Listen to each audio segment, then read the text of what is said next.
Thank you, Elex, for giving me a learning opportunity. Namaskar, Namaheshwar, Action Research. Just doing Namaskar, it helps three things. Massage your throat, increase your quality of voice, keep you away from spondylitis because your head and your spinal cord in the same straight line, and it massage your heart also. So three things just by doing proper Namaskar. So this is a most affordable indigenous technology for healthcare. Now coming to the affordable healthcare at the international and national level, I'll just briefly go, then you can find me out and all things are over.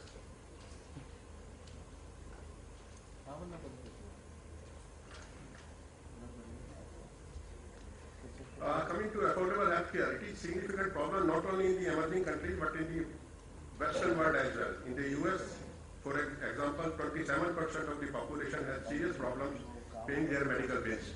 So not only in India, even 27% of the population in United States is also facing the same problem of affordability. Now there are three mantras of affordable healthcare: mobility, simplicity and automation. Now coming to the mobility, in India there is a significant need to focus on mobile solutions given the access issues, especially in rural areas. A rural patient requiring care does not want to travel to town or city, as it would mean, Dr. Sani has already spoken about it, as it would mean loss of daily wages in addition to the expenses for their travel and stay. In this case, affordability and accessibility accomplish similar outcomes. An example of mobile healthcare technology is the mobile eye surgery unit developed by Healthcare Technology Innovation Center, Shankar Nethralaya, in collaboration with IIT Chennai and in collaboration with Department of Biotechnology, Government of India is doing an excellent job in ophthalmology as far as affordable healthcare is, affordable and quality healthcare is concerned. Similarly, there is Sai Center, here is Satya Sai Mobile Hospital. They take 2 buses, make a makeshift arrangement for a day in a school premises, develop a whole hospital which covers the services of a gynecology, child care and other preventive aspects. Now telemedicine, where the physician supports rural delivery of care through, this is same, telemedicine also done by Sai, Satya Sai.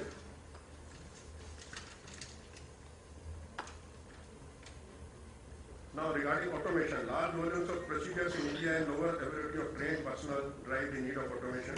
Automation could also further improve throughout, thereby lowering the unit cost. In the case of magnetic resonance imaging machines, 50 to 70 patients are scanned per day in India, while in US it is 20 to 30. This makes the case of automation, as in India we process larger volumes with lesser variable in protocols and cheaper per unit cost. Mobility, simplicity and automation will enable the efficient spread of care between hospital, clinics and home, and empower the care providers including doctors, nurse practitioners and relatives of patients with supportive technology. Now when we look at the world as a whole and India, including India, we have 4 major observations. Number 1 is you can't legislate efficient health care either from Washington or from Delhi. So it is a myth that central government can provide health care throughout the country. It cannot.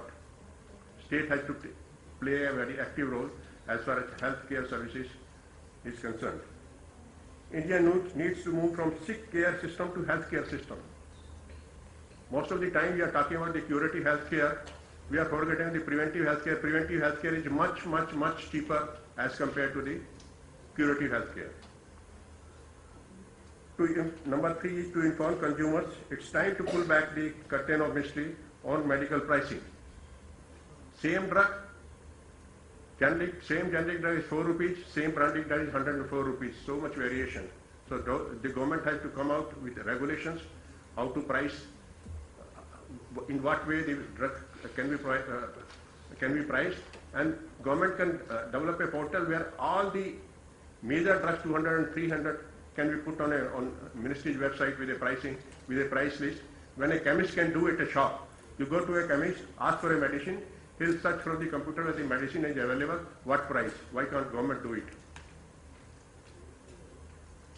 Number 4 is technology, savior or enemy of affordable healthcare. So it is a myth that only technology can do all wonders. It can be a bane, it can be a boon also, depending on what way you are using it and what kind of technology, at what place you are using the technology. Now coming to the rural healthcare, technology, whether it is CT scan or imaging, if it is not serving the last Antodaya, what Vinoba Bhave used to say, Antodaya, the person to the last periphery in the rural village, if it is not affordable, then it is the high technology is covering only 30 to 40%, 30% of the population, and that too out of that 30% population in urban areas, it is hardly covering 15 to 20%.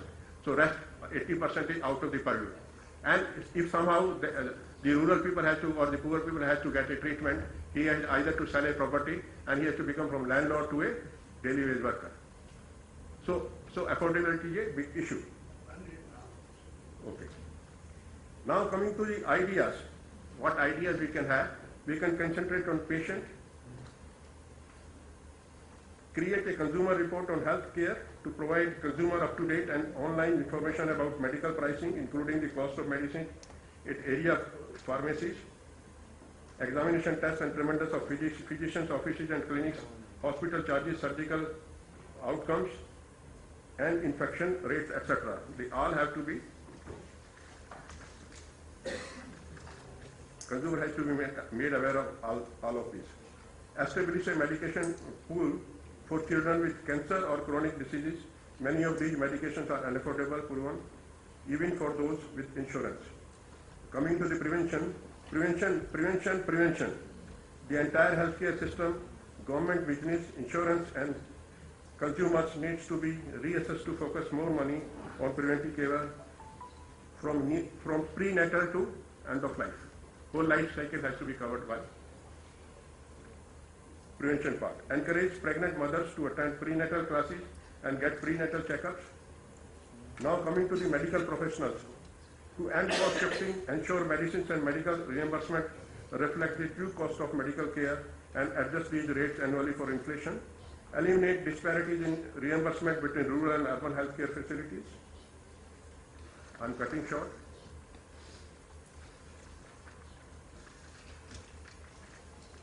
Now coming to the government and Medicare, expand gain sharing among health care providers to deliver better quality care, more efficiency and lower cost, adopt pay for performance measures.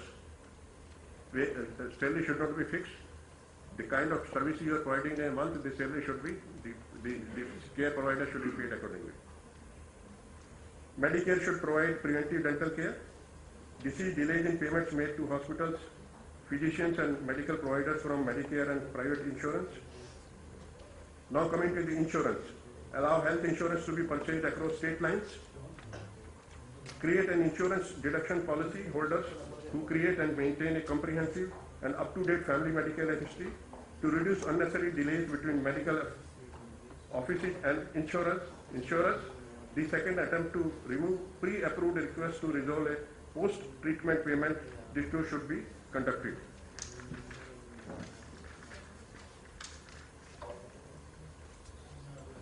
Now coming to the older people veterans, allow the local administration to contract with local providers in rural communities so that veterans can receive care close to home. Coming to the cost and efficiency, create a national standard of electronic medical records and expand the use of telemedicine. Standardize the language used on medical billing and insurance claims for transparency and efficiency. From one hospital to another hospital, you will find the language will be different. Now coming to innovation, increase the budget of medical research at the Indian Council of Medical Research by 10%. Now the government has already cut down 10%, already existing budget during the current year.